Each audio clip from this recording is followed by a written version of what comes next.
In this fact file, I take a look at British woodpeckers, of which there are 3 species. All British woodpeckers nest in tree holes and have long beaks designed for tunnelling into wood and searching for food. These birds' skulls are so well designed to be shock absorbent that scientists have studied the woodpecker's skull in a bid to develop better protective headgear for humans. The most common is the greater spotted woodpecker, with a wingspan of 36 centimetres. These woodpeckers have white cheeks with black lines underneath and a black cap. The males have a red cap on the head, while the larger females lack this trait.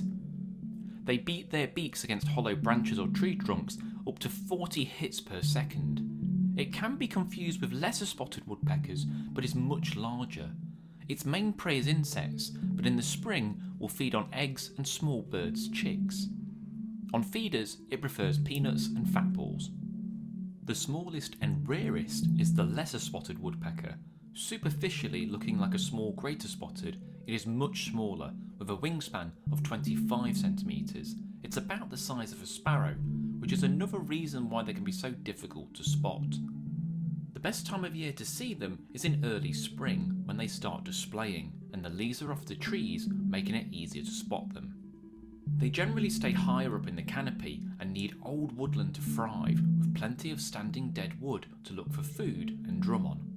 Males and females will display high up to establish territories.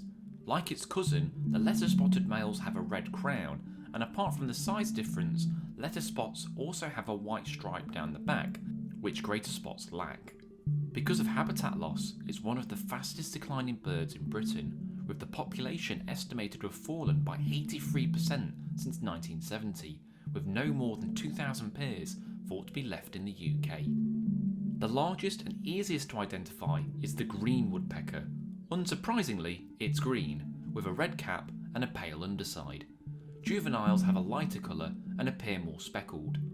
The call is a staple of woodland, with a laughing light sound to it owing to its other name, the yaffle. Males have a red streak on the cheek, which the female lacks. The wingspan is around 42 centimetres and spends a lot of its time on the ground, particularly around anthills, as ants make up the majority of its diet. To help suck up the ants, it has a tongue that is so long it coils behind its skull in order to fit inside its head. Thanks for watching. Don't forget to like, share and subscribe, and why not check out our other fact files here. There's also the Bearded Tits podcast, which I host. Until next time, cheers.